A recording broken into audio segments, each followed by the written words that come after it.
કે પાપ હું કરવા ખોટા કામ હું કરવા એક દી જવાનું જ છે આ દુનિયામાંથી, ખાલી હાથે જવાનું છે, હાથે કરીને ખોટા કામ હું કરવા માણસની સાથે બે જ વસ્તુ ભેગી જાય, એના કરેલા પાપ ને પુણ્ય બીજા જન્મમાં જઈને એની પાછા ભોગવવાના. પાપ પુણ્ય સિવાય ભેગું કાંઈ જાતું નથી.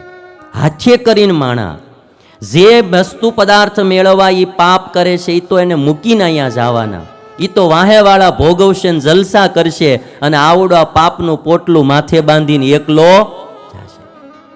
ભાલિયા લૂંટારાને શું કીધું તું નારદજીએ, તું આ પાપ કોની માટે કરશો? કે મારા બૈરી છોકરાઓને ખવડાવું પીવડાવું આ તે. તો પૂછી આમાં ભાગીદાર થાય? બધાએ ના પાડી, કોઈ એમાં ભાગીદાર ન થયા.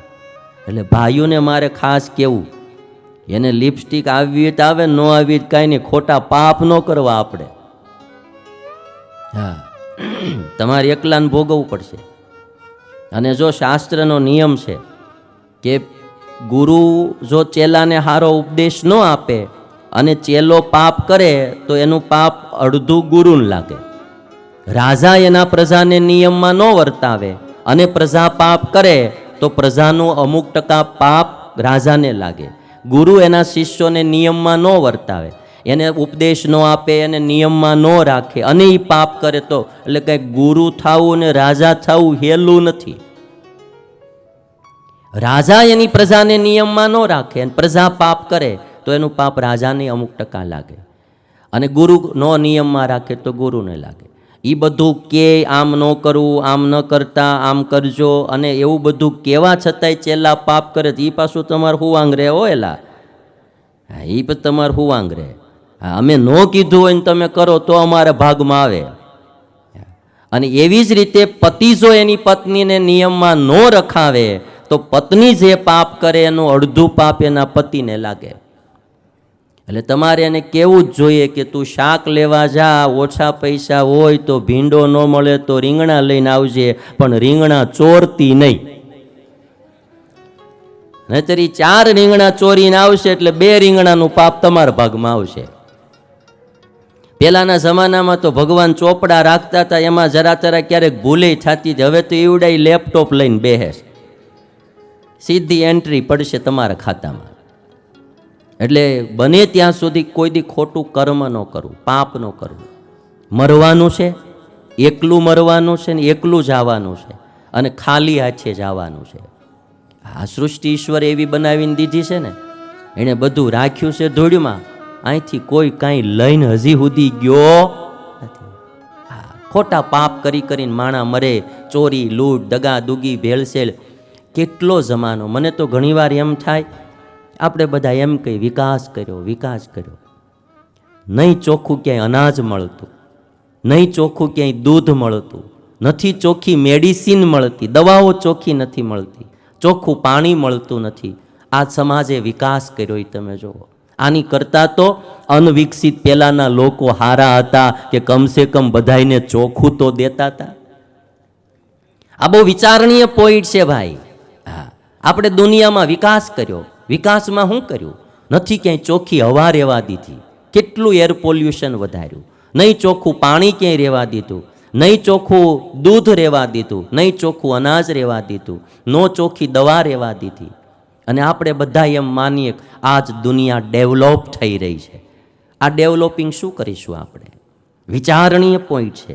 રૂપિયા માટે માણસ કેટલી હદે બીજાના સ્વાસ્થ્ય સાથે ખિલવાડ કરે છે એને એની ખબર જ નથી રહેતી. ખાવાના પદાર્થોમાં, ખાદ્ય પદાર્થોમાં ભેળસેળ કરે, દૂધમાં ભેળસેળ કરે, આને તમે જુઓ તો દવાઓમાં ભેળસેળ કરે. આમાંથી છૂટવું, બિનજરૂરી દવાઓ ઘણીવાર ડૉક્ટરો લખી દેતા હોય, હાથે કરીને ખોટી દવાઓ પીવડાવતા હોય. એ પૈસો તમને હક ન લેવા દે બાપ. અમારામાં અમે જોઈ છીએ ને, હા, અમુક મંદિરના કોઠારી થઈ ગયા હોય ને રૂપિયા હેરવા હોય ને, હક નથી આવતું. ચેલા વાહે એવા આવે ને, ગુરુએ ભેગું કરેલું બધું ક્યાં ખતમ કરે કાંઈ નક્કી નહીં. પાપમાંથી બચવું ખાસ કરીને વસુદેવજી કીધું ભાઈ આ મૃત્યુ અનિવાર્ય ચીજ છે. તારે 8માનો ભય છે ને, હું મારા દીકરા દઈ દઈશ. વસુદેવને દેવકી થકી પહેલો દીકરો જન્મો, કીર્તિમાન નામ રાખ્યું, કંસ પાસે લઈને ગયા. કંસ કહે છે કે ભાઈ મારે તો 8માનો ભય છે, લઈ જાઓ. નારદજી આવીને કીધું કે તું 8મો કરીમાં આમાં કયો 8મો હોય કાંઈ નક્કી નહીં કે આ વિષ્ણુની માયા કોઈને ખબર ન પડે કે. એ કંસે લઈને છોકરાને મારી નાખ્યો. 6 દીકરા દેવકી વસુદેવના માર્યા. 7મા બાળક તરીકે દેવકીના ઉદરમાં શેષજીએ પ્રવેશ કર્યો. ભગવાને પોતાની યોગ માયાને કહ્યું કે તમે આ દેવકીના ઉદરમાંથી બાળક લઈ વસુદેવના એક પત્ની રોહિણી ગોકુળમાં રહે છે એના ઉદરમાં આ બાળકને સ્થાપિત કરી દો. યોગ માયાએ એ બાળક દેવકીના ઉદરમાંથી લઈ અને રોહિણીના ઉદરમાં સ્થાપિત કર્યું અને એ બાળકનો જન્મ થયો જેનું નામ બલરામ પાડવામાં આવ્યું. એટલે બલરામ એની મા 2, દેવકી પણ એની માતા કહેવાય અને રોહિણી પણ એના માતા કહેવાય. અને ભગવાને યોગ માયાને કીધું કે તમે દેવકી, તમે નંદ અને યશોદાને ત્યાં દીકરી તરીકે જન્મજો, હું દેવકી વસુદેવને ત્યાં પુત્ર રૂપે જન્મીશ. તમે આટલું મારું કામ કરશો, લોકો તમારી માતાજી તરીકે પૂજા કરશે.